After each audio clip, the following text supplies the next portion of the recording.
What would you like to see the Raiders do realistically for their QB1 next season? I would like for them to go young at this point. I think they should go young. We need to rip the Band-Aid off at this point. We have to find a young quarterback eventually, right? We could shuffle veterans our whole lives, veteran. That's fine. But eventually we got to find a young quarterback that actually is a franchise quarterback. So I think we should start that process right now. I think this class is pretty good at the top in the first round. It's not a bad class. It's not like it's not like last year where you just had like Kenny Pickett or like Desmond Ridder and guys like that. There's some talent here so that they actually develop and become good quarterbacks. So I think I'd rather them do that than go to veteran route. Because we could keep a veteran bridge quarterback. We kind of had one, so they wanted to get rid of him. So I feel like we should let's go young. Let's do that, and let's just rip the Band-Aid off and see what this guy's got. That's my opinion. But they got to keep Davante Adams happy. So I think that might be in the back of their mind of what they want to do. But in my opinion, he could catch passes from a young quarterback. So. Yeah, I think all three of us are in complete agreement. It's like, all right, let's enough of the Band-Aid shit. Let's get the quarterback of the future this season, right? Yeah. What does that look like to you? Do you trust this regime? Like, let's say they want to trade up, right, and start giving up some picks to like get their guy. Like we've zeroed in on our guy. We want him. Do you trust this regime to do that? Because Soto and I are both like, I kind of want to keep trading back because we have so many holes everywhere, especially on defense. Like, let's just get some bodies in there, and that's almost as important as getting the quarterback. Yeah, I think one thing Dave Zielger did do good last year, I think he was able to have a good feeling of what everybody else in the draft was going to do. So he was able to move around and get guys that he really liked and kind of have an idea of where they're going to be picked. And I think with the quarterback, he's got to do some research. Am I going to be able to trade back and maybe get a guy that I actually like? Maybe the NFL is actually lower than somebody. Because, a lot of this buzz comes from a lot of these scouts. Coaches haven't got involved and started just falling in love with the guy. The job interview hasn't happened yet, really, to be honest. The job interview happens next week at the Combine. That's when these guys can try to wow somebody. They can change their whole outlook of the draft next week. It is a big factor into it. So, you got to have a feel. You got to have a good conversation with a lot of guys. I think Dave Zielger does that really well, because if you have the opportunity to trade back and get more picks, the Raiders need that big time. They need more picks. They need some more young talent in here. And if they can do that, maybe the Panthers get a quarterback and they decide they want to take one, maybe they can go backwards past the Panthers and land a quarterback that they like if a guy falls, because there's always a good chance that somebody's going to fall. The last time we had 4 quarterbacks go in the top 10, I think what 3 of them are trash. So yeah. You never know how these guys are quarterbacks. People say they like to take chances, but you saw Justin Fields fall all the way to 11. That kind of shocked me. So you never know. But they have a good shot to kind of get somebody they like. If even Anthony Richardson, I think is somebody they could work with. Josh McDaniels likes guys that can move. So we'll see though. Yeah, I think the Jimmy Johnson route with the Cowboys. He traded back, I think it was 3 of the first 4 rounds. He traded back. No more than 7 picks, but he traded back like all the time. He was just piling up picks.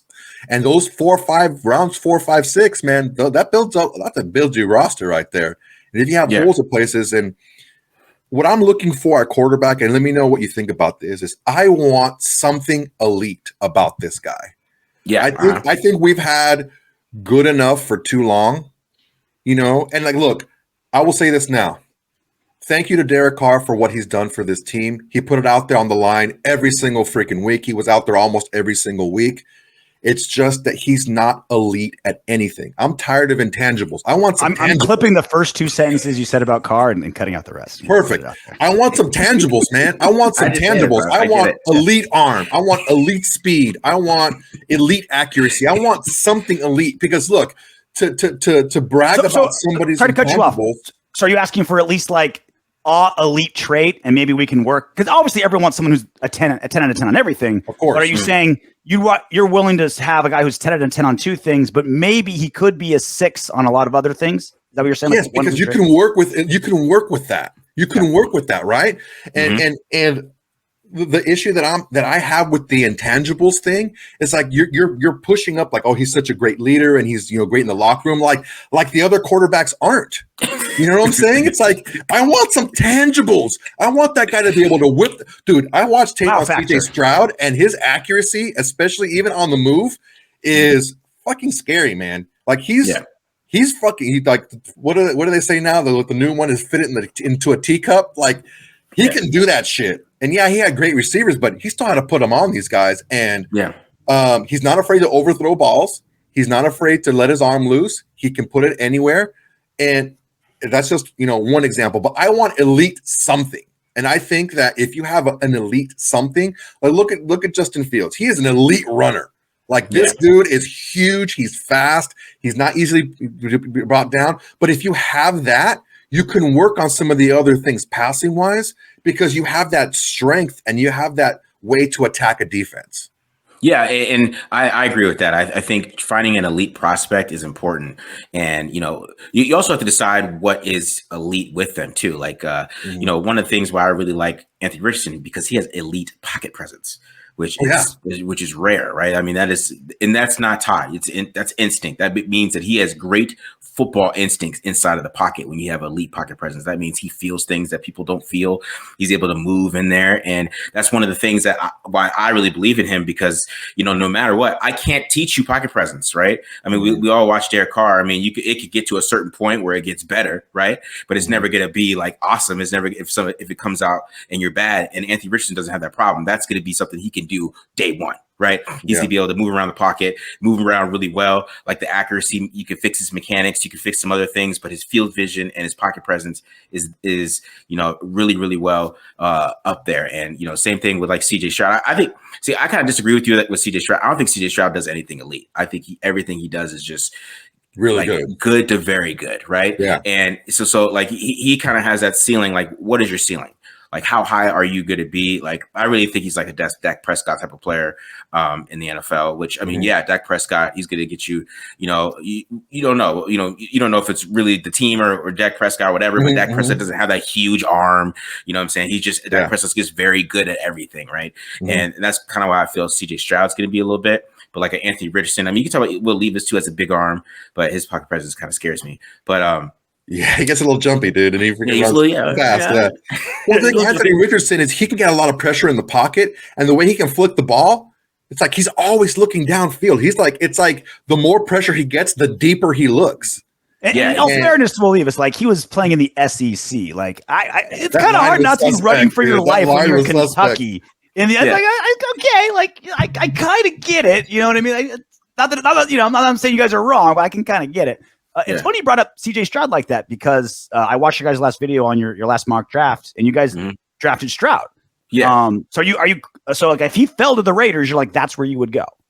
Yeah, I really like that. I really like his future.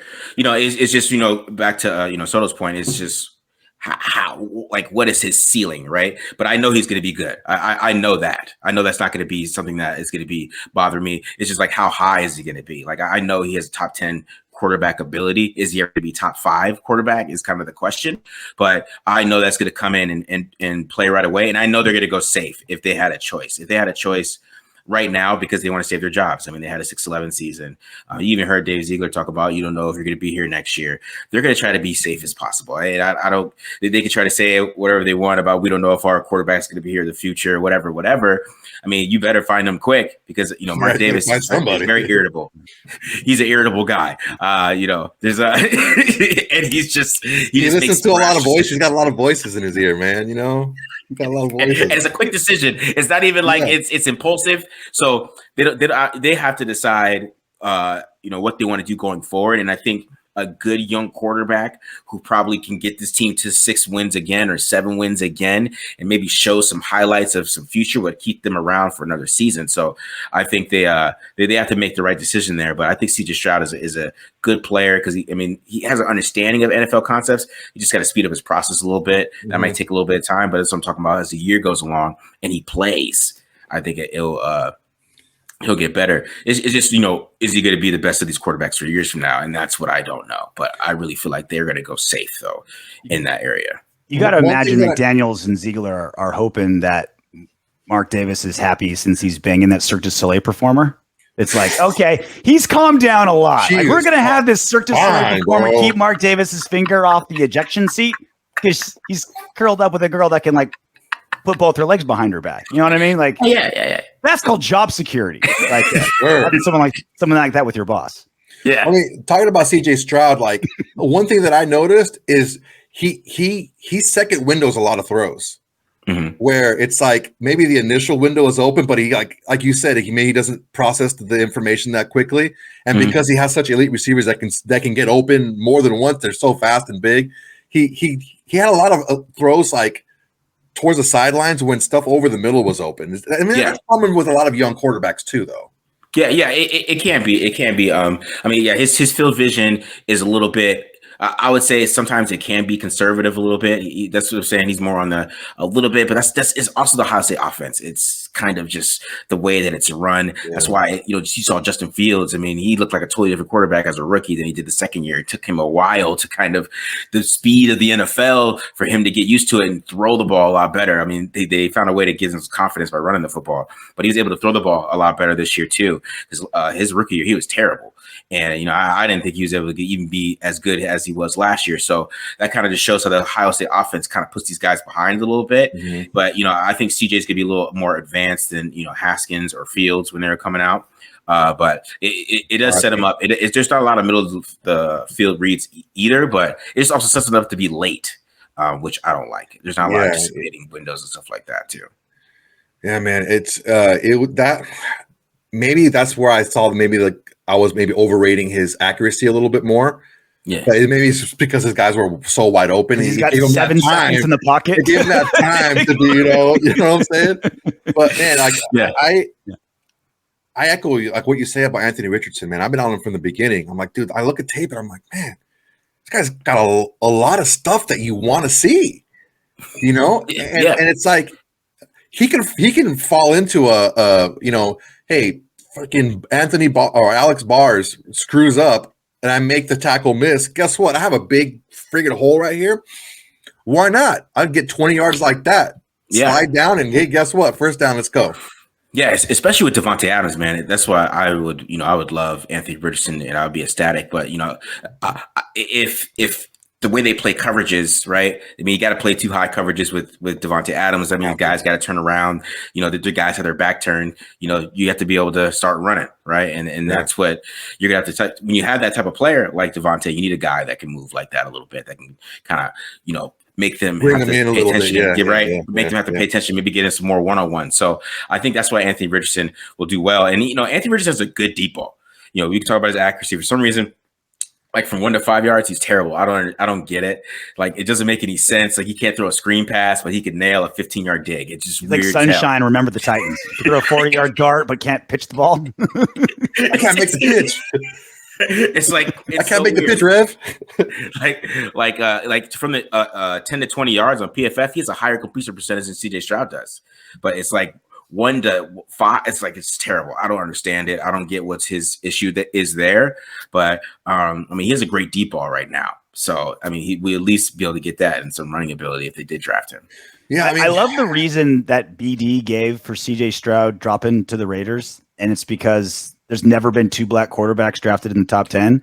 So we're all kind of rooting for the NFL to stay racist so we can get our guy. You're like, no, GMs, no. Well, come on, you can't possibly draft 2 guys. No, they're not possible. Colts, what are you doing, guys? Come on, what are you thinking? Come on, we learn our lesson. we're like praying for the NFL to be more racist so we get our guys. yeah, man. That was an interesting tidbit because I just looked it up because we're all assuming that CJ Stroud's going to go at 4, and the NFL's weird. I thought there's no way he'd fall to us, but the more you listen to you guys, more I read about it, it's like, let's not give up on it quite yet.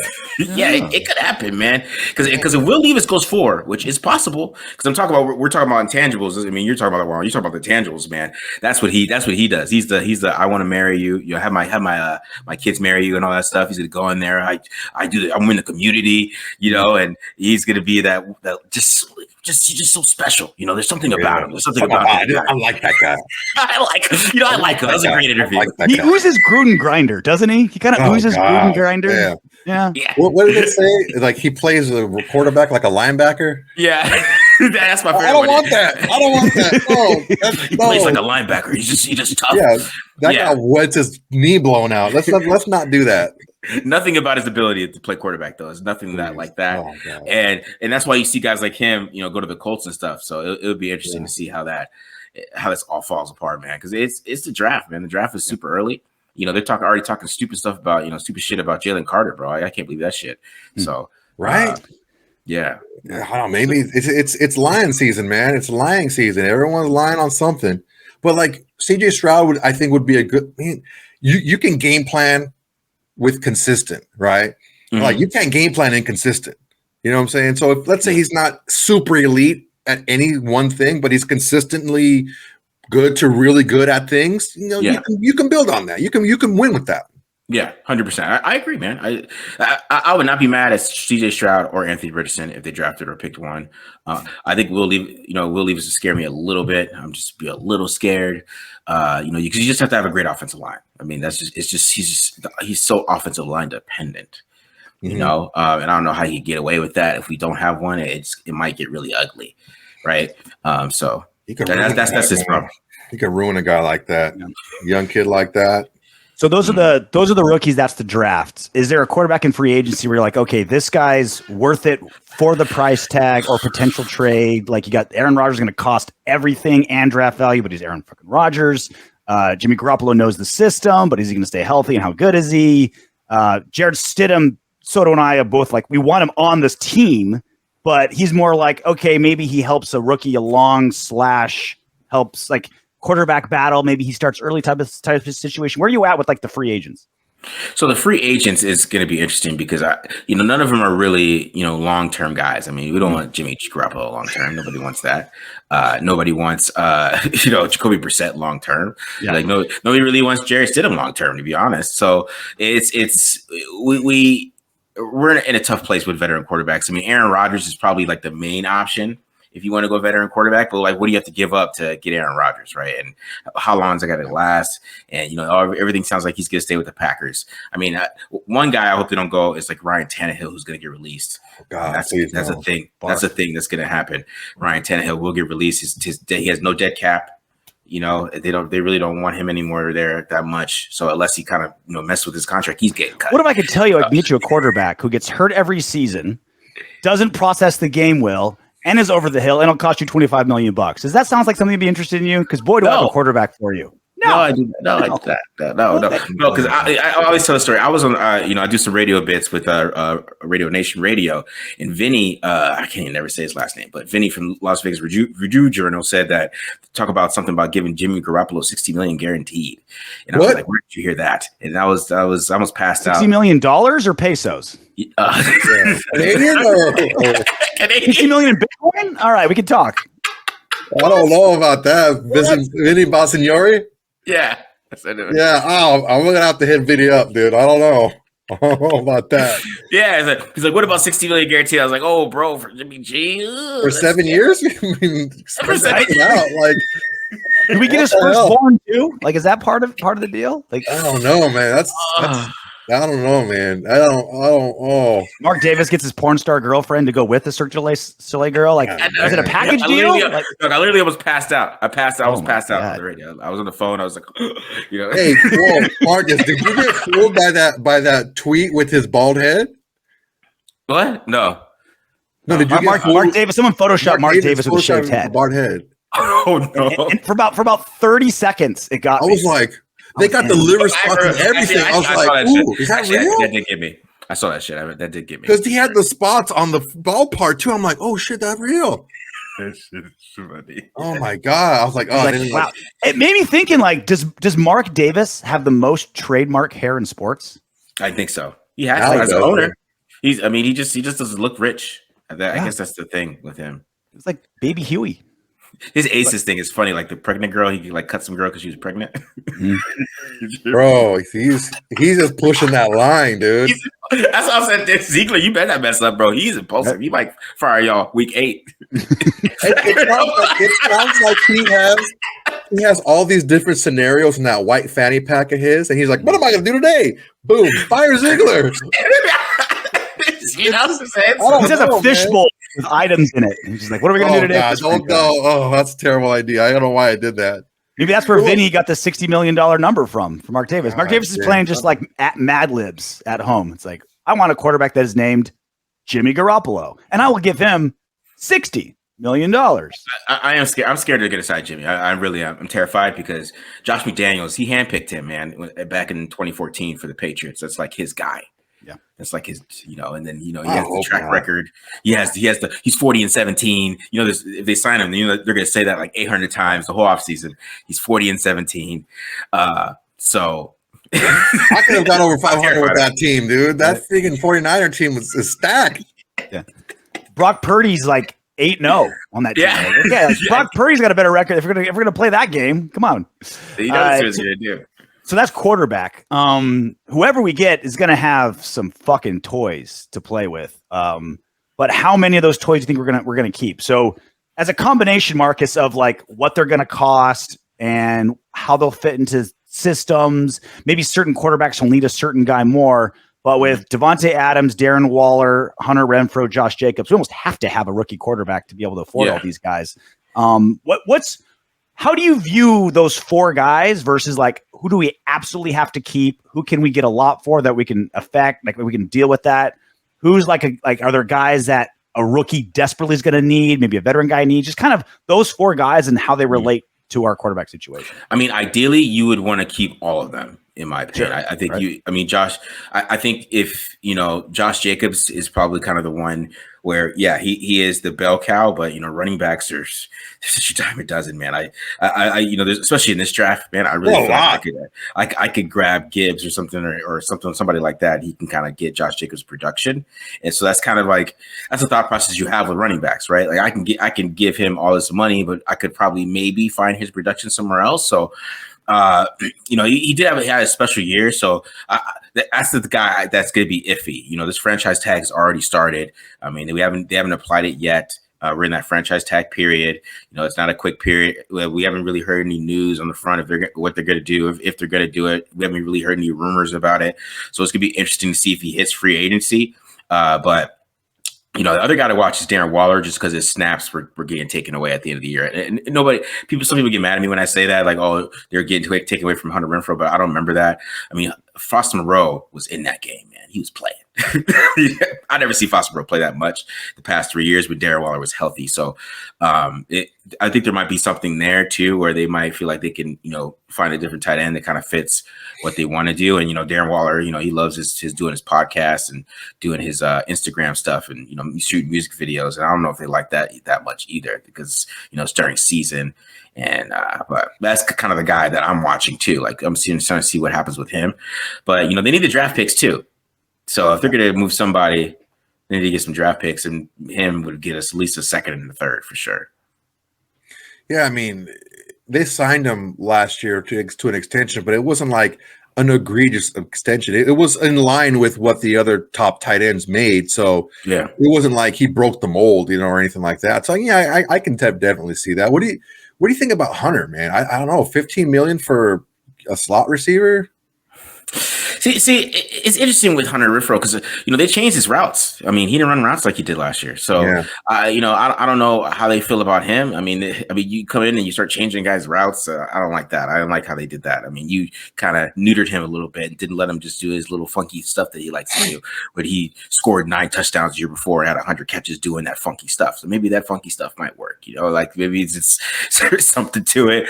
And you want to try to make him a slot receiver, and you want to make him do these super, be Julian Edelman more than anything else. And he's not Julian Edelman, he's Hunter Renfro. So it'll be interesting to see how they feel about him too. Maybe they feel like that wasn't a fit to how they want to work things, but I still think Hunter Renfro is a great slot receiver. We already saw that. We know that. We've seen his potential. They just got to figure out a way to use him. And I mean, that's on McDaniels. And that's probably why he brought in Scott Turner, because I think he had issues using all these weapons and finding ways to get them the football. Yeah, Hunter especially. He famously 2 seasons ago was talking about how John Gruden wanted him to play a very, very specific way, and finally he just said, "Fuck it, I'm going to do it my way." And that's when he took off. He's just like, I need to be myself, and that's when he took off so much. So I wonder if it's like, I wonder, because that's what we've been saying for a long time is like so many of these Raider coaches and offensive coordinators are coaching the team they want, not the team they have. And then when you've got weapons fucking galore like the Raiders do, sometimes it's working, sometimes it's not. It's like, I don't know, is there a lack of flexibility in McDaniels? Was it all quarterback play? Like, what do you think it is? McDaniels is a stubborn guy. He's the same personality. He's just not yelling at the players in the sideline. We're not getting those epic bits like he was getting in Denver, where he's yelling and cussing at people. We're not getting that. But he has the personality, mentality, and the mentality is the same, right? I mean, just even the way they did Derek Carr was just some Patriot shit. I'm reading this book called Better to Be Feared, and Bill Belichick went to the same exact shit. Oh, you're about to make $40 million. I'm going to fucking bench you, and then to make sure you don't get fucking hurt. Hey, that was Richard Seymour. Richard Seymour did that to him, and they flipped him to us when he was all used up. Right? So they do that. That's the shit that they do, right? They're the same vicious guys. It's the same. It's a business type of shit. And I think that when you bring guys in and you have a system that he loves, he's not going to change the system for anybody, because that's what we saw with Derek Carr, man. John Gruden put his system around him. Like, Derek Carr didn't throw intermediate passes. Really, it was all short, deep, run the ball, And then, Josh McDaniels comes in. He's doing digs on 15-yard digs where you got to stand in the pocket. We don't have good guards. Derek Carr is not feeling comfortable back there. So it's that kind of showed me that there's a system that he wants to run, and he's looking for a guy to run his system. He's not going to run a skill set around him and build around the guy's skill set. Just like this year, he had Davante Adams in the Randy Moss role. I'm like, man, and Davante Adams is so good that he did it really, really well, right? He's just such an elite player, right? And it kind of shows how fucking good he is, man. Just him to be in the wrong role and still get 1,500 yards. It's just ridiculous. Let me break a Raider record. Let me break Tim Brown, Jerry Rice, Let me fuck around and break a Raider. Let me have my quarterback benched and still break a record. He runs like a 4.7, and I don't know how many deep passes he had this year. He was a deep threat. He was Tyreek Hill this year, and he runs a 4.7. So but to get him more comfortable, you got to get some more short passes to him, get him the ball, feed him. Because if you can't hit deep passes, it's like a 3-point shot. If your quarterback's not hitting deep passes one game, you got to get him the ball. What are you going to do? Just stop throwing the damn ball? And that's what I felt like was happening. Was Derek Carr couldn't hit a deep pass that game, and they didn't try to figure out to get him like screens, or just let's get him a quick option route where he can get his ball in his hands and he can make some plays and not just depend on just like fade routes and shit like that. So hopefully they fix that and get that fixed up. Well, speaking of the line, it was terrible on paper to start. Never got good, but certainly improved in a lot of ways, specifically in the run blocking. Where are you on the line? Is it like basically overhaul except left tackle center? Is it just, are we committing massive resources to it? So like, hey, let's just kind of pick up who we can, focus more on defense. And as a unit, we think we can make it work. Like, kind of where are you in general on the O-line? I think with the offensive line, I think they have a chance to be really good next year. I really do. I think if they get rid of this season, next year. Yeah, this year. Okay. This year. They get rid of Alex Bars. Alex Bars is terrible. I just hope he never plays on this team again. And they get Dylan Parham back to the right side where he was really good. I still don't understand that shit. I never will understand it, why he was playing on the left side, struggling when we all saw him be a stud on the right side. I was like, man, that guy's a stud. You don't think they'll move him to center? That's gonna be interesting too. He didn't play bad at center, but I thought Derek Carr played better when he was playing center. So I thought there was a little bit more command for the offense than that. And I think Andre James is just not a center. Andre James is a damn left tackle, right tackle, wherever the hell he is. And Tom Cable thought he could put him in a pot and Tom Cable out of center. A lot of fucking things, man. We drafted Neverwood because of his ass. I'm still bitter. I saw that shit on Twitter about freaking Darrisaw being the highest rated tackle. I'm like, God damn. Yeah. God, that was easy. Easy to take him. Everybody, Marcus, everybody in the free world knew that Darrisaw was a better prospect than Leatherwood. Everybody except us. The arms weren't long enough, bro. That's all it was. So I'm gonna cry, bro. So how different would our team look with Miller on one side and Darrisaw on the other? I don't want to talk about it, bro. Dude, on a rookie contract. I don't want to talk about that shit. Even that's what I'm saying. And with Dylan Parham, because I still think for some reason, I don't know why they play on the left side. It still pisses me off because he was just so good on the right side. And at center he was okay, but when he played right guard, man, he was lights out. Literally lights out. I mean, a lot of these tackles in the draft project that guard, and there's a lot. Yeah. I think we could maybe get a guy, Braden Daniels from Utah. He's, good tackle. I think maybe he might be a better guard. He might be a better fit.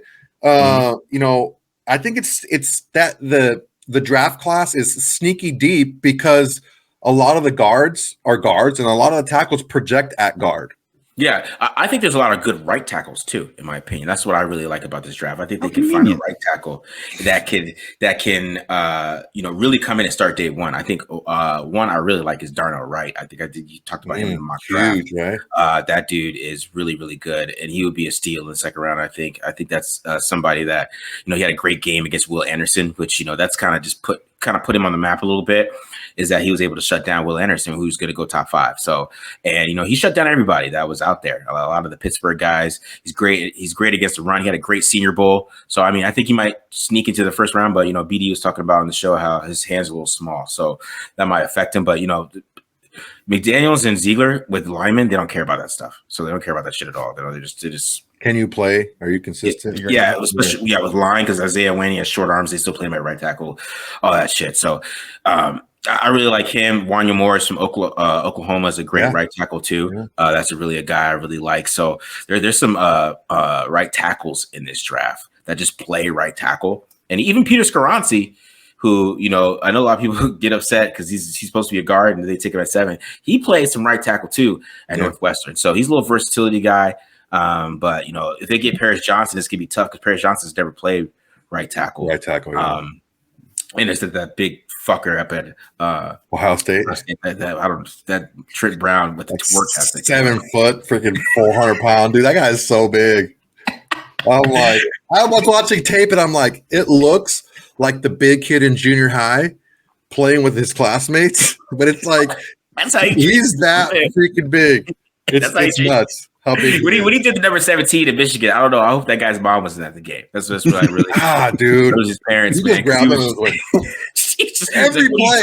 every play, grabbing him right here by the tits, and just every play, taking the lunch money out as he moves on to the next level. He passed it down for change. Any change I find on you is mine. Every play, he took his lunch money, he took his dinner money, he took everything. Took his girl. Oh, for real, man. When so will you be in Canton, Ohio, when Derek Carr's a first ballot Hall of Famer with the Jets? No, I will not. I will not. Yeah, I mean, that's funny. That's gonna be interesting. I think he should just go to the Panthers and be smart. Go play with Frank Reich. I'd say that too. Yeah. Frank Reich. This is the way he coaches. He's not the type of guy to tell you when you're like messing up and like tell you that you're like how you treated Carson Wentz. Like he's not gonna tell you that you missed a receiver. He's like, you trust the quarterback. This is a good relationship for Derek Carr. It was somebody that won't like be all up in his ear and stuff like that. Even though he handled the Gruden, I still think that relationship with Frank Reich and that trust will work out with him. If he's smart. And being the best quarterback in a conference. Yeah. imagine that. Like, the Panthers play the Raiders next year. Oh shit! Top of my head, I don't remember. We know we did a whole video on it. He's trying to play the Raiders. Yeah, that's what he's trying to do. Awesome. He wants to play the Raiders. The Jets do. I know that. He wants to play the Raiders. That's why he might go to the Saints too. Because I know this. No, the Saints. They might. I don't know. But any team that plays the Raiders, I think that's what he wants to do because he's mad about that. He's mad at those guys. How big of a factor is it in attracting a quarterback? Obviously, I don't know if you draft one, but the fact that the division's so tough, like you got to go against Patrick Mahomes, Justin Herbert, now Sean Payton 6 times a year. I always thought that was that way with Brady because he's such a front runner. But do you think that's a factor in attracting a free agent quarterback? Yeah, I think it would be a factor. I mean, those guys have to decide whether they want to come here and have a chance to win. Especially the older veterans, older veteran quarterbacks, they want to find a place that they can win at, not just kind of be a bridge. That's why if they decide to go the draft route or go the young route, I mean, Jacoby Brissett is the type of guy who doesn't care where he goes, right? But Jimmy G is going to care. I mentioned him too. Plus, Brissett has a fine ass wife. Did you see his chick? I've never seen it. No disrespect, Jacoby Brissett. No disrespect, man. Opposite. You did very well for yourself.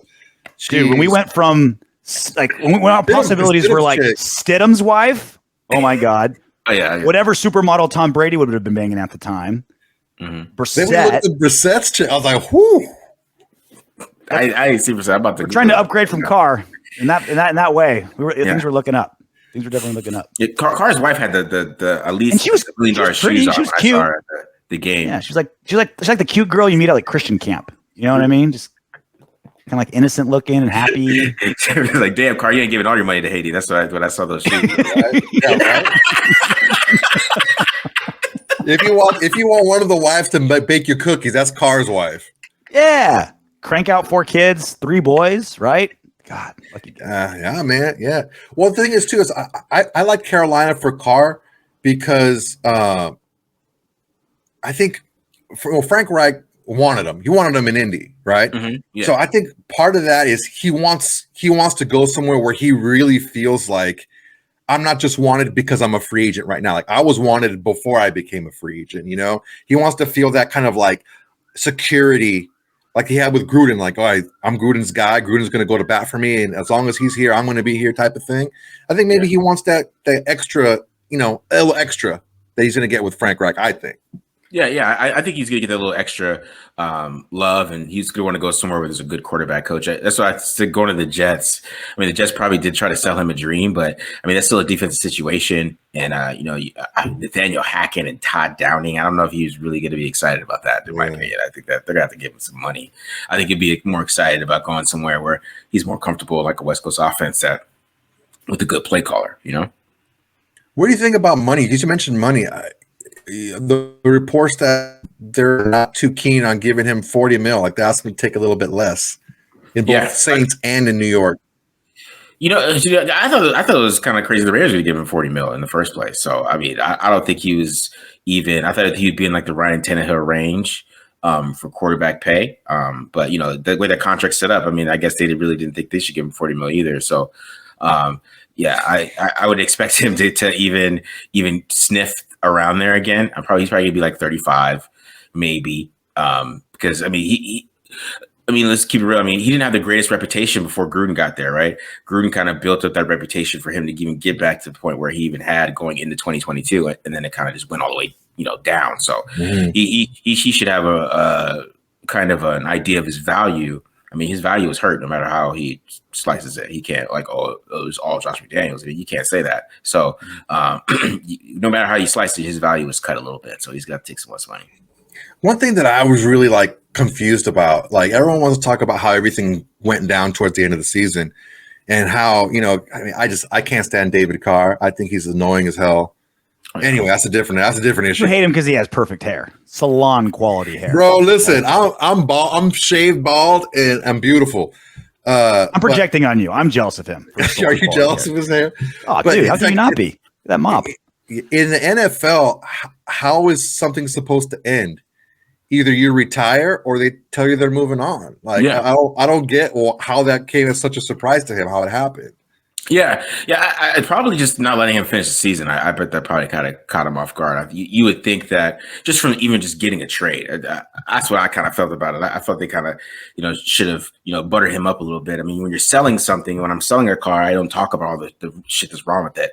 I feel like that's kind of what they did. They're like, oh, he's not tough in the pocket and he sucks in the cold. Do you want him? Like, I just like. Let's get 180,000 miles on it, then the radiator leaks. We'll take 2 first for him. Thank you. Exactly. You know what I'm saying? Like, you should have buttered him up, had him finish the season. He's a great guy. Look at him, how he worked all the way to, through the bad games. He was first one in the leader, first one in, first one out. And you end up getting like a second or third, second round pick or something like that. So I think that was a lot for him, kind of the shock of how they did it. But like I said, they're from the Patriots. It's the Patriots way. Is in Las Vegas. That's where they came and they brought that, and they don't care. It's heartless, dog. Yeah, ain't no love. They don't want to pay you $40 million, so they ain't taking the chance. I love heartless, but but to your point, it's like, all right, well, let's be strategic though too. Like, we're kicking this guy to the curb, but we don't want to make it look like we're kicking him to the curb. They're just like, no, we can't look like we're gonna look what we do. Well, what about the narrative of I don't want to pay him if he gets hurt. I don't want to give him $40 million if he gets hurt in these last 2 games. Yeah. See, I mean, that is something you have to worry about, and that's why they did it, right? And they didn't want to get him hurt, and that's kind of the move. But if you want to get some trade value, tit for tat, you got to give something to get something. Yeah, I get it. Yeah, you know what I'm saying? So it's a balancing act, right? Because even let's say they did it though, right? They did bench him, and they could have did, right? Instead of sending him away, because I'm sure that's something that they do with the Patriots stuff too. I mean, they sent Cam Newton away because they didn't want to have a guy behind him, right?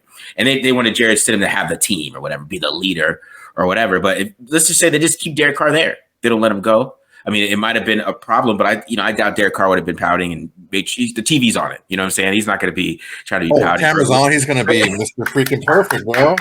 right? And clapping and doing all that shit. So that could have been a sell too, because he got benched and then he's still a great teammate. And that's a sell. And you get that second round pick. Look at him. Yeah, that was my thing too. Is like, why is he not there? Like, put him in coach's gear, like, and have him, have him be like that de facto quarterback coach. As soon as he comes off the field every time, he has his tablet there. Look, this. What'd you see? And just talk it out. I mean, I don't know. I think that was a bad move. I don't know. Again, we don't know. We weren't in the room. We don't know whose idea it was. But I don't know. I think that's a missed opportunity because it's also a bad look because Matt Schaub was there for him when the roles were reversed. So, I mean, I don't know, man. That was kind of a weird thing to me. Again, we're never going to know unless someone writes a book in 10 years or whatever. But, I mean, I thought that was kind of weird, too. Yeah, for sure. I think Derek Carr would be a visor guy as a coach. Seems like a visor guy. I think so. I see him as a Romo fucking hat backwards guy, dude. I think I see him as one of those. Really? I feel like he's too clean cut for that. Backwards is too out of order. Too messy.